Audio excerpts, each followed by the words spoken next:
नमस्कार दोस्तों। ये पेपर है भाई कृषि अनुसंधान अधिकारी भर्ती परीक्षा दिनांक 9/4 क्या है, 11 है कि क्या 14 है।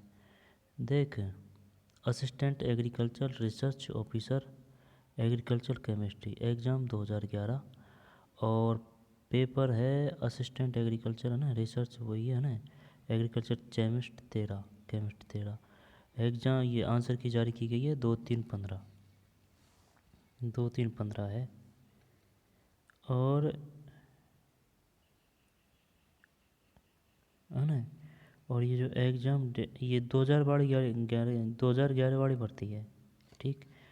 लेकिन इसका पेपर ये शायद 14 में लगा है, यहाँ पर कुछ ऐसे है।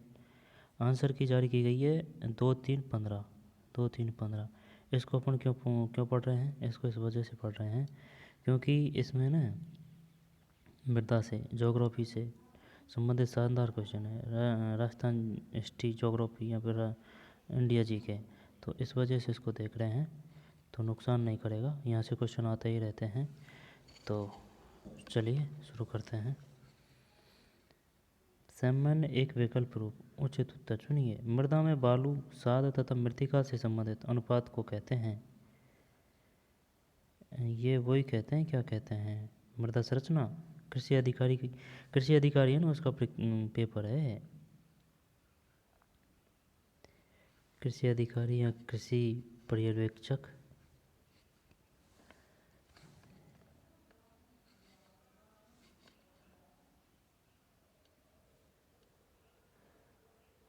सेट अलग अलग सेट थे इसमें ना, ABCD, जब ये ए वाला सेट है।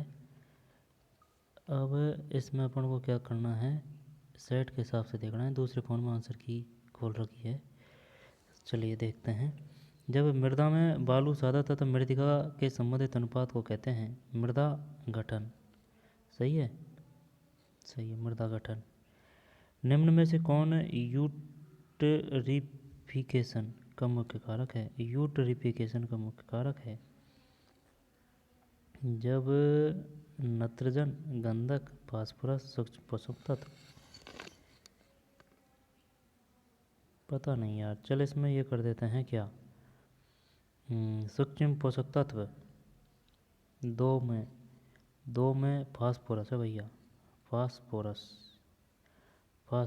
निम्न में से कौन यूट्रिफिकेशन का मुख्य कारक है। Phosphorus, eutrophication.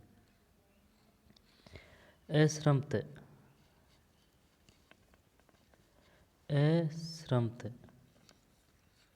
मृदा में जल जलीय चालकता क्या है।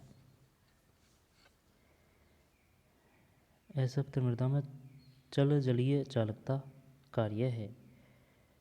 इंग्लिश कहाँ है इसकी, इंग्लिश अलग अलग पेज में दे रखी है, इस वजह से देख नहीं पाएंगे। ऊपर है अश्रप्त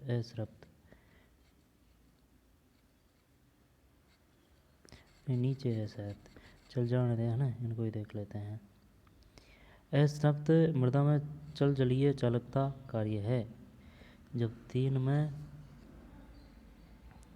दो है, तीन में दो है भैया, यानी कि दो का मतलब है मैट्रिक विभव। ज्वाला परीक्षण में पीला रंग दर्शाता है, पीला रंग 4 में 2 है, लिथियम ज्वाला परीक्षण में पीला रंग दर्शाता है लिथियम की उपस्थिति। ज्वाला परीक्षण में पीला रंग है, लिथियम की उपस्थिति। मृदा में कुल नाइट्रोजन निर्धारित की जाती है जब ओल्सन विधि 5 में 3, चेलर डाल प्रक्रिया। ये अपने काम के नहीं है यार, है ना, लेकिन है इसमें आगे क्वेश्चन। जल प्रवाह अध्ययन हेतु किस नियम का उपयोग किया जाता है। 9 में, ये डिलीट कर दिया। एनीमीकरण में क्या बनता है, एनीमीकरण में बनता है 8 में 3, यानी कि NH4 प्लस। वायुमंडल में नत्रजन स्थिरीकरण कौन सा जीवाणु रहता है। वायुमंडलीय नत्रजन स्थिरीकरण कौन सा जीवाणु रहता है। 7 में 2 है, नाइट्रोबैक्टर। और निम्नलिखित में से कौन दो एक फूलने वाला मृतिका खनिज का प्रकार है? 6 में 3 है केओलिनाइट। मृदा में कुल नाइट्रोजन निर्धारित कीजिए ओल्सन विधि।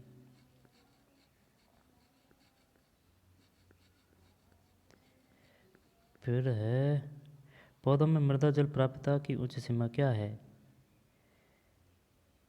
पौधों को मृदा जल प्राप्यता की उच्च सीमा क्या है? क्षेत्र क्षमता, स्थायी ग्लानी बिंदु, अधिकतम जल धारण क्षमता।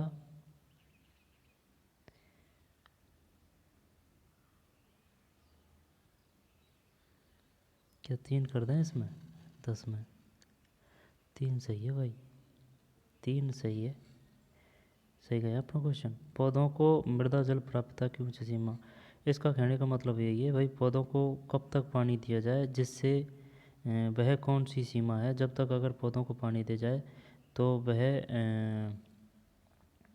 यानी कि कितनी सीमा है, कितनी सीमा तक पौधों को पानी दे सकते हैं, यानी कि जब तक वो गलने के बिंदु तक नहीं पहुँचे, स्थायी ग्लानी बिंदु। जल की वाष्पीकरण गुप्त उष्मा कैलोरीग्राम है। 11 में 1 है 80। किस मृदा में प्राप्त जल की न्यूनतम मात्रा होती है? किस मृदा में, है ना, प्राप्त जल की, ये इस प्रकार के क्वेश्चन आते हैं अपने। किस मृदा में प्राप्त जल की न्यूनतम मात्रा होती है? जब शायद बालू में जल की नहीं, मृतिका या फिर दोमट।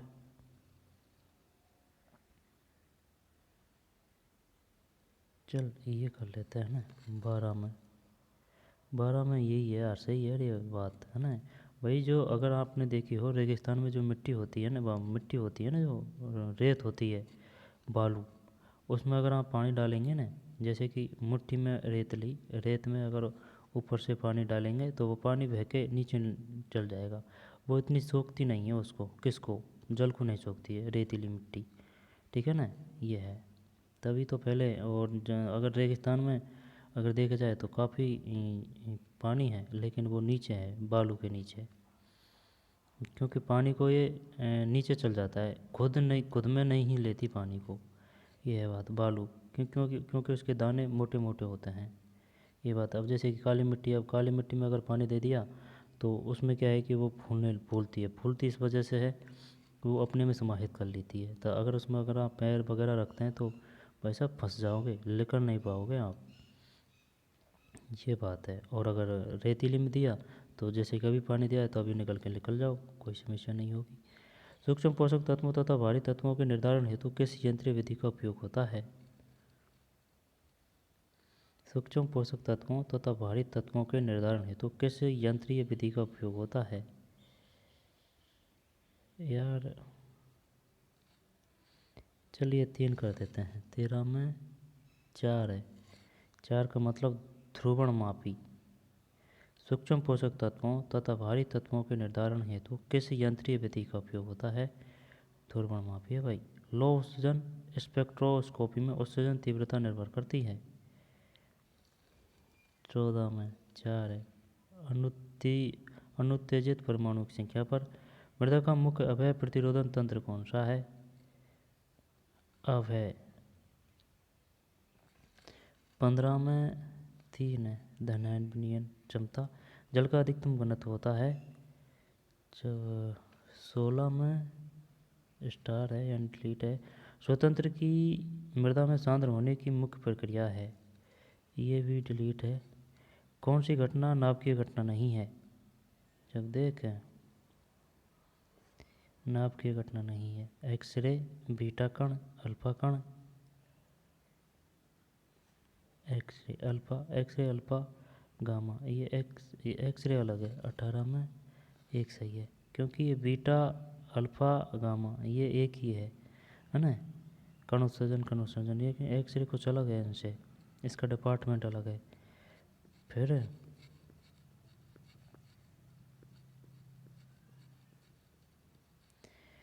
किसकी प्रधानता से विस्तृत द्विवृत्त की मोटाई बढ़ती है? विस्तृत द्विपरत की मोटाई बढ़ती है। 19 में 1 है एक संयोजन धन आयन। किस प्रकार की मृदा की ताप चालकता अधिक है? ताप चालकता बताऊं? वही ये बालू है भाई, ज़्यादा जल्दी गर्म यही तो होती है, यही है सही। चल 20 में नहीं, गलत है। मृत्तिका दोमट है। किस प्रकार की मृदा की ताप चालकता अधिक है? ताप चालकता अधिक है। किस प्रकार की मृदा की ताप चालकता अधिक है, यानी कि सबसे ज़्यादा गर्म कौन सी हो सकती है, इसका कहने का मतलब शायद ये है मृत्तिका दोमट। कैडमियम प्रदूषण का मुख्य स्रोत कौन सा है? ये है देख, पोटास कर दें 21 में डोलोमाइट्स। कैडमियम प्रदूषण का मुख्य स्रोत कौन सा है? डोलोमाइट। कैडमियम प्रदूषण का मुख्य स्रोत कौन सा है? कैडमियम प्रदूषण का, कैडमियम है ना, कैडमियम प्रदूषण का मुख्य स्रोत कौन सा है? कैडमियम प्रदूषण का मुख्य स्रोत कौन सा है?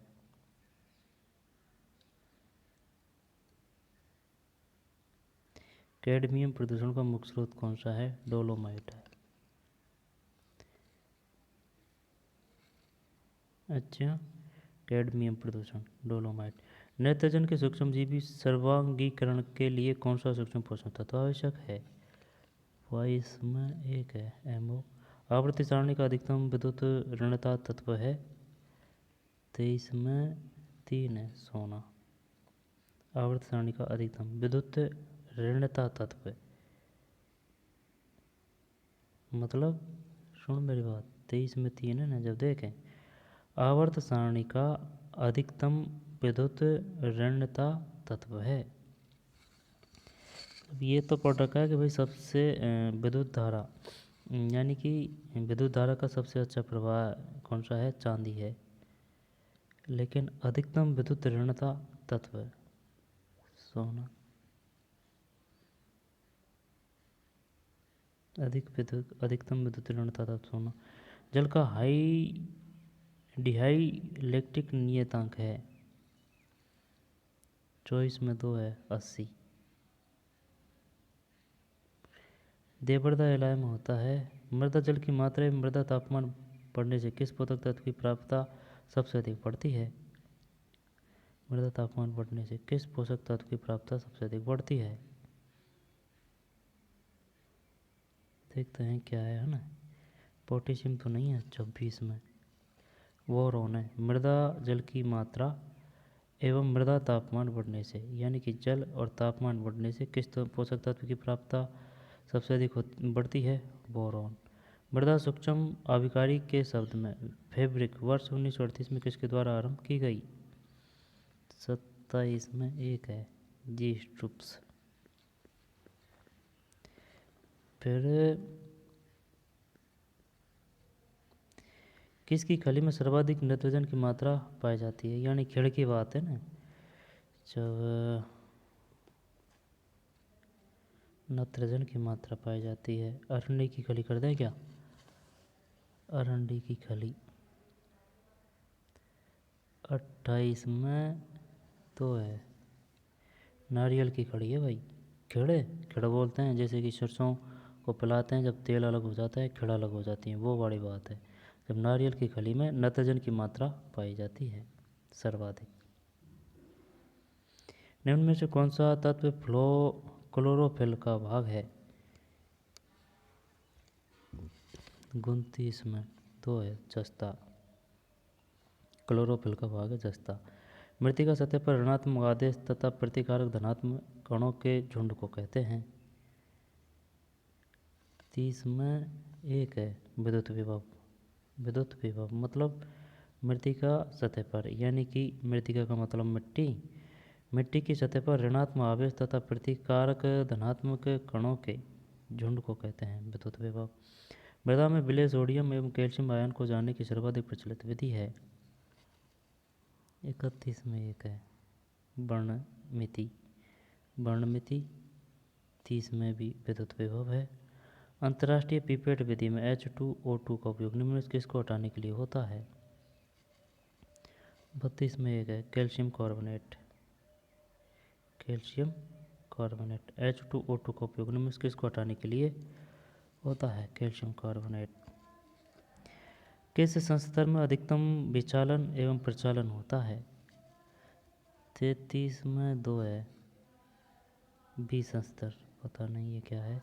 कौन से तत्व शीघ्र आयनित होते हैं तथा स्थिर ऑक्सीकरणायन बनते हैं? 34 में 1 है। लिथोफाइल तत्व। कौन से तत्व शीघ्र आयनित होते हैं तथा स्थिर ऑक्सीकरणायन बनते हैं? लिथोफाइल तत्व। टूटे पेड्स कहलाते हैं। पेड्स, पेड़ नहीं है ये, है ना, पेड़ से वृक्ष आएगा अगर आता तो, ये अलग है।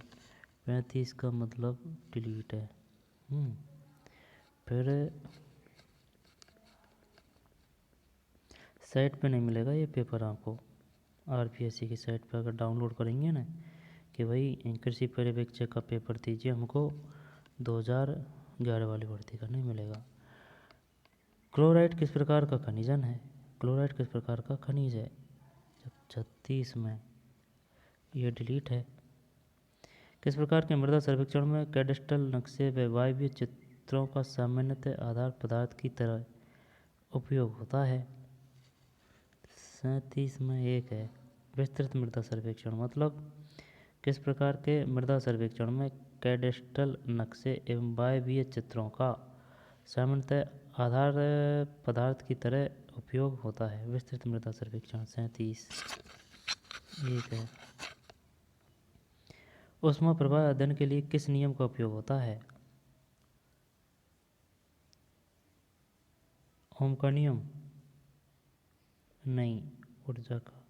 ओम का नियम 38 गलत है। फोरियर का नियम पूछेगा ये भी। ओम का नियम है क्या है ना? ओम का नियम, ओम के नियम थे। ओम का नियम।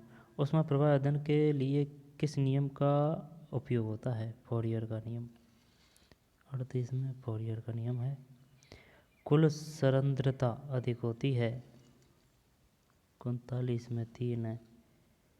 कुल सरंध्रता अधिक होती है दोमट मृदा में। कुल सरंध्रता अधिक होती है 39 में 3 है। दोमट मृदा में कुल सरंध्रता अधिक होती है। सरंध्रता मतलब 39 में 3 है भाई। दोमट मृदा में सरंध्रता। रासायनिक तौर पर सर्वाधिक सक्रिय मृदा वर्ग कण है? सिल्ट कर देते हैं। 40 नहीं, बालू है। बालू रासायनिक तौर पर सर्वाधिक सक्रिय मृदा कण वर्ग कण है बालू। सर्वोत्तम कृषि मृदा संरचना है?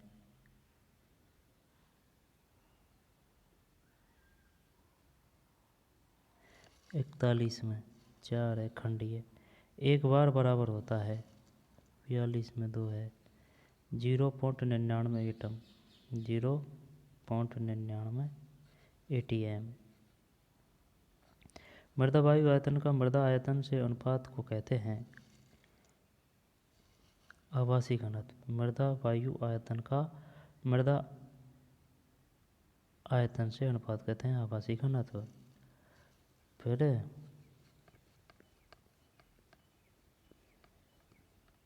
कार्बनिक मृदाओं के लिए कौन सा मृदा कण है? 44 में 1 है। स्टोसॉल्ट। कार्बनिक पदार्थ की विशिष्ट ऊष्मा है? 45 में 4, 0.44 कैलोरीग्राम। सर्वाधिक अपचयित मृदाओं का मृदा कण है गण है? सर्वाधिक अपचयित मृदाओं का मृदा गण है? 46 में स्टोसॉल्ट। वर्ण की शुद्धता दर्शाई जाती है? 47 में इनमें से कोई नहीं। स्पोरोजोल सोल का प्रमुख क्ले खनिज है? छोड़ यार।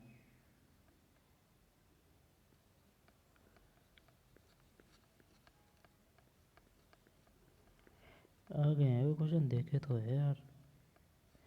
किस उर्वरक में प्राथमिक पोषक तत्व के अलावा भी पोषक तत्व होते हैं? प्राथमिक पोषक तत्व के अलावा जब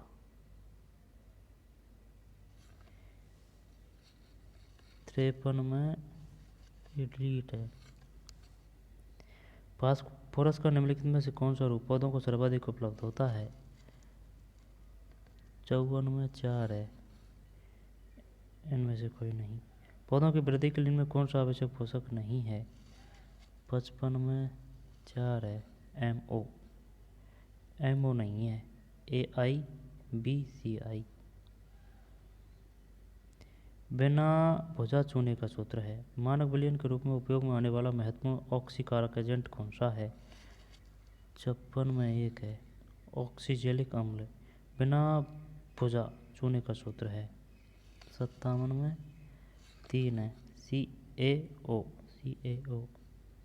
मृदा मिश्रण की प्रक्रिया जानी जाती है। 58 में 2 है, 58 में 2 है, पौधजलीकरण। मृदा मिश्रण की प्रक्रिया जानी जाती है। मृदा मिश्रण की प्रक्रिया जानी जाती है। 58 में 2 है, पौधजलीकरण। भारत में यूरिया में अधिकतम अनुमेय वायुरेट्स मात्रा है। 59 में 2 है, 1.0। मृदा में सर्वाधिक सरलता से अपक्षित होने वाला खनिज है। 60 में 1 है भाई, ओलिवाइन। मृदा में सर्वाधिक सरलता से अपक्षित होने वाला खनिज है ओलिवाइन।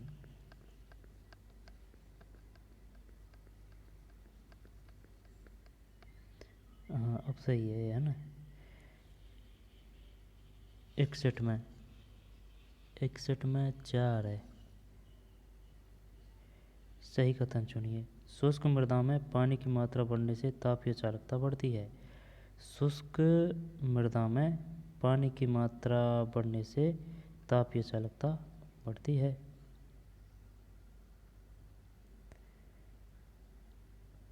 बासठ में 2, यानी कि सूखी चूर्णित मृदा को अधिक घनत्व तक संघनित नहीं किया जा सकता। सूखी चूर्णित मृदा को अधिक घनत्व तक संघनित नहीं किया जा सकता। 63 तो, यानी कि क्षारीय मृदा का सुधार लवणीय मृदाओं से अधिक आसान है। क्षारीय मृदाओं का सुधार लवणीय मृदाओं से अधिक आसान है, यानी कि क्षारीयों को सुधारा जा सकता है जिप्सम का प्रयोग करके, लेकिन लवणियों को सुधारना मुश्किल है। 64 1 नाइट्रिकारी जीवाणु विशेष तौर से वातन के प्रति संवेदनशील है। नाइट्रिकारी जीवाणु विशेष तौर से वातन के प्रति संवेदनशील है। 65 में 1 है, यानी कि पृथक धनायन दी गई खनिज मृतिका पर निश्चित बंधन ऊर्जा के साथ ही धारण किया जा सकता है। पृथक धनायन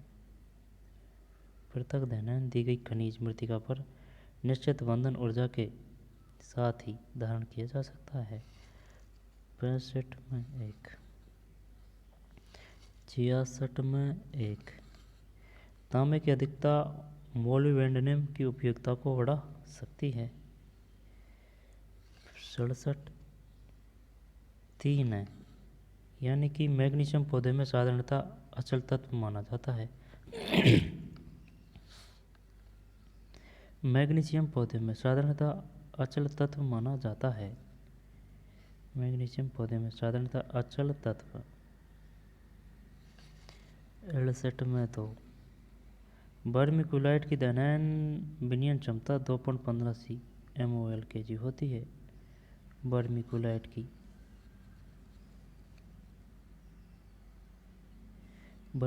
की धनायकता।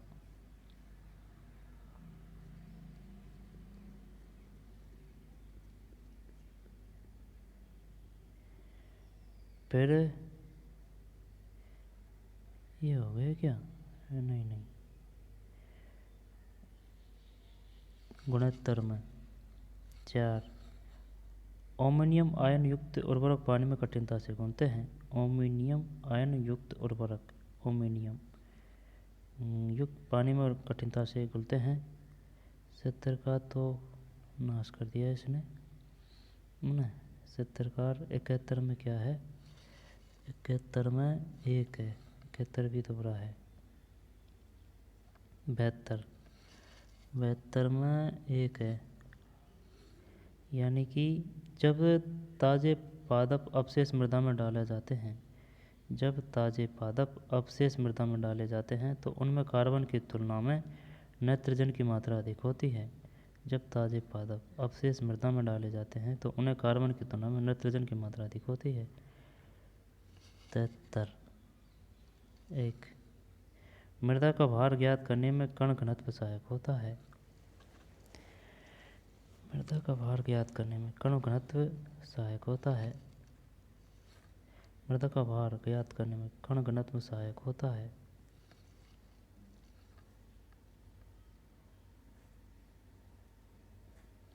74।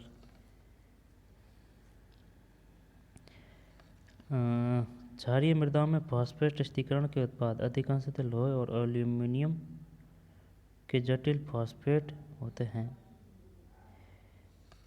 74 में 4 है। क्षारीय मृदाओं में फास्फेट स्थिरीकरण के क्षारीय मृदाओं में फास्फेट स्थिरीकरण के उत्पाद अधिकांशतः लोहे और एल्यूमीनियम के जटिल फास्फेट होते हैं।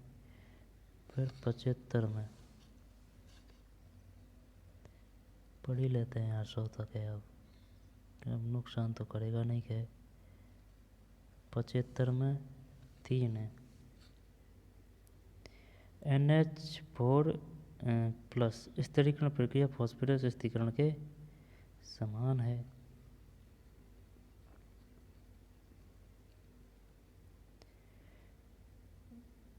बहुविकल्प रूप, विकल्पों के नीचे दी गई पद्धति कोर्स के उपयोग के सही उत्तर चुनिए।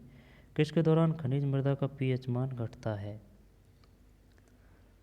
किसके दौरान खनिज मृदा का pH मान घटता है? कार्बनिक पदार्थ अपघटन प्रक्रिया, गर्मी में, मृदा का सूखना। ऐसी है क्या इसमें? 76 में सही है भाई, ए और सी। कार्बनिक पदार्थों अपघटन की प्रक्रिया में और गर्मी में pH मान घटता है। किसका? खनिज मृदा का। शुष्क क्षेत्रों की अधिकांश मृदाएं एरिडी सॉल्ट्स में सम्मिलित है, जो कि पूर्व में नामित थी। कुछ समझ में आ रहा है बात? राजस्थान में सबसे ज़्यादा मिट्टी कौन सी पाई जाती है? एरिडी और एंटी। तब एरिडी का क्या नाम है? शुष्क क्षेत्रों की अधिकांशतः मृदाएं एरिडी सॉल्ट्स में सम्मिलित है, जो कि पूर्व में नामित थी। 77 में 4 है। 4 मतलब सी और डी, धूसर भूरी और सोलोचक। धूसर भूरी और सोलोंचक। धूसर भूरी और सोलोंचक। धूसर भूरी और सोलोंचक। धूसर भूरी और सोलोंचक। लवणीय क्षारीय मृदा में लवण निचालन के साथ जुड़ा है। लवणीय क्षारीय मृदा में लवण निचालन के साथ जुड़ा है।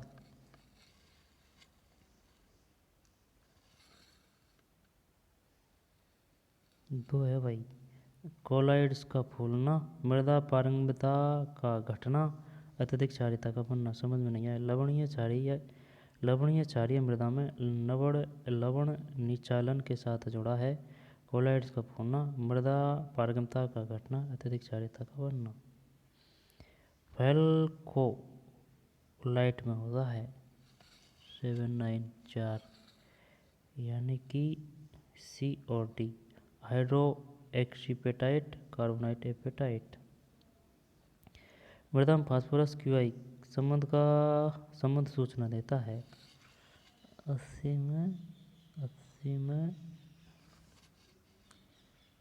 में 2,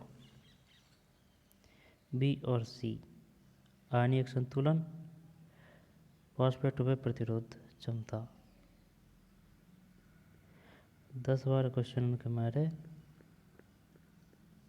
पूरा पेपर पढ़ दिया। अच्छी केंचुआ गतिविधि द्योतक है। 81 में 4 है, यानी कि ए और बी। मृदा नाइट्रोजन आपूर्ति क्षमता, जीवाणु गतिविधि। अच्छी केंचुआ गतिविधि द्योतक है, मृदा नाइट्रोजन आपूर्ति क्षमता और जीवाणु गतिविधि। सही है। निम्न में से कौन मैग्नीशियम का स्रोत भी है? 82 में 4 है। 82 में 4। सिल्वानाइट और लैंगवेनाइट मैग्नीशियम का स्रोत भी है। सिल्वानाइट और लैंगवेनाइट। निम्न में से कौन नाइट्रीकरण निरोधक है? 83 में 4। A B C. Potassium azide, dicyandiamide, acetohydroxamate. Nitrate का मृदा में क्या परिणाम है? 84 में 2 है। नाइट्रेट का मृदा में क्या परिणाम है? निचालन, विनाइट्रीकरण और पौधों द्वारा ग्रहण। A B D. मृदा उपयोग क्षमता वर्ग 1 की मृदा होती है। 85 में 4। बी और डी। परिसीमित अपर्दन आपद साधारण फसल प्रबंधन गतिविधि द्वारा उनकी उत्पादकता प्रबंधित की जा सकती है। 85 में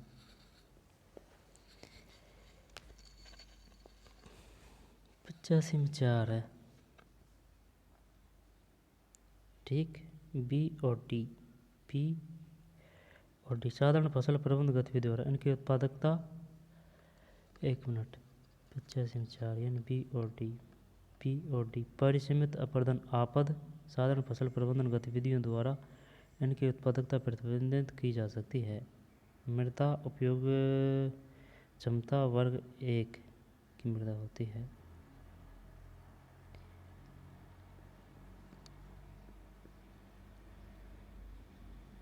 निम्न में कौन सा निष्क्रिय मृदा निमाणीकारक है? 86 में 2 है। जीवमंडल और मूल द्रव्य। कौन सा निष्क्रिय मृदा निर्माणीकारक है? जीवमंडल और मूल द्रव्य भाई। कौन सी विनाइट्रीकारी जीवाणु है? 87 में हो गया क्या?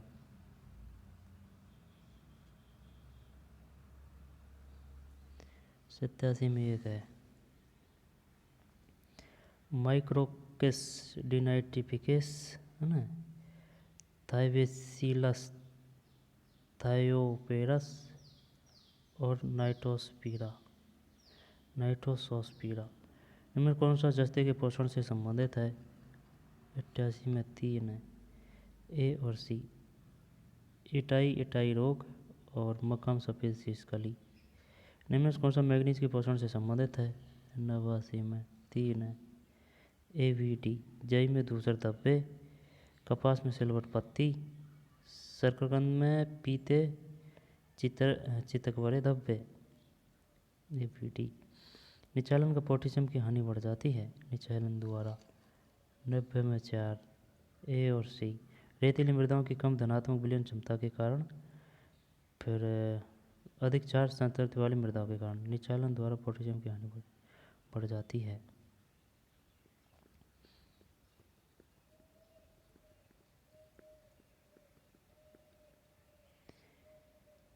जोड़ा बनाना है ना। जब एक राण में 1 है यानी कि 2 4 3 1, 2 4 3 1। सिलिका की परत, दूरी पान, हल्के रंग A2 प्लेसिक, कम क्रिया वाली मृतिका का संचयन, कांदिक।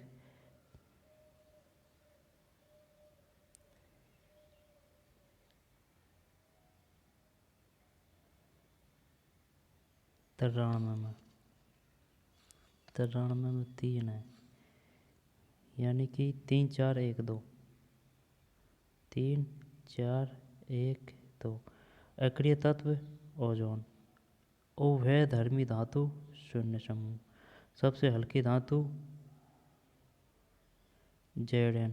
हल्की नीली गैस ली। अक्रिय तत्व है ओजोन है ना। उभय धर्मी धातु शून्य समूह। सबसे हल्की धातु Zn। हल्की नीली गैस ली।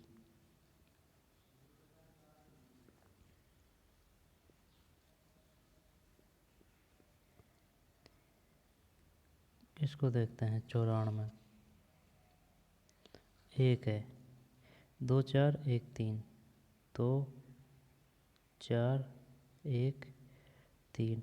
काली राख एप्रिकस sodium carbonate, Chile saltpetre sodium nitrate, Chinese सफ़ेद जिंक ऑक्साइड, नीला तोता कॉपर सल्फेट। दोबारा देख लें। काली राख एप्रिकस sodium carbonate, Chile saltpetre sodium nitrate, Chinese सफ़ेद जिंक ऑक्साइड, नीला तोता। काली राख एप्रिकस सोडियम कार्बोनेट, फिर Chile saltpetre sodium nitrate, Chinese सफ़ेद जिंक ऑक्साइड जिंक, नीला तोता कॉपर सल्फेट। 95 में 2 है 1 3 4 2, 1 3 4 2। मसाला समिति, अब ये है ना, ये 1 2 क्वेश्चन, इसकी वजह से पूरा पेपर पढ़ाएगा गया। मसाला समिति कोचिन, चमड़ा निर्यात परिषद चेन्नई, केंद्रीय सिल्क समिति बेंगलुरु, केंद्रीय कुटीर उद्योग निगम नई दिल्ली। दोबारा देख, मसाला समिति कहाँ है? कोचिन में है, कोचिन कोच्चि केरल में है ना। और चमड़ा जैसे चमड़ा है ना, जैसे चेन्नई, चमड़ा निर्यात परिषद चेन्नई, केंद्रीय सिल्क समिति ये बेंगलुरु है, और केंद्रीय कुटीर उद्योग निगम नई दिल्ली। फिर 96 में 3 है 3 4 1 2, 3 4 1 2। अनुकूल एवं सीमांत कारक सिद्धांत F.T. ब्लैकमैन, क्रांतिक पौध पोषण प्रतिशत धारणा मेसी, विपरीत उपज नाइट्रोजन नियम विलिकॉम्स, एंटी पेनिट्रेंट AVA वेनेट और क्लार्क। कैल्शियम की EDTA विधि द्वारा निर्धारण में प्रयुक्त सूचक। 97 में 3 है 3 4 1 2, 3 4 1 2। कैल्शियम के EDTA विधि द्वारा निर्धारण में प्रयुक्त सूचक म्यूरोसाइड।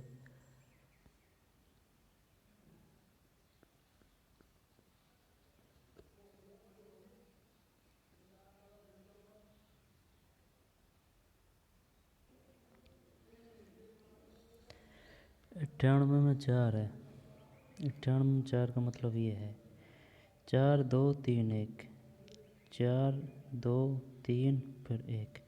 ए वैल्यू स्कोफिल्ड, फास्फोरस और QI संबंध, फ्राइड और डीन, श्रीमंत गति। ये आएगा नहीं यार, अपने फालतू में ही लेके घसीट रहे हैं।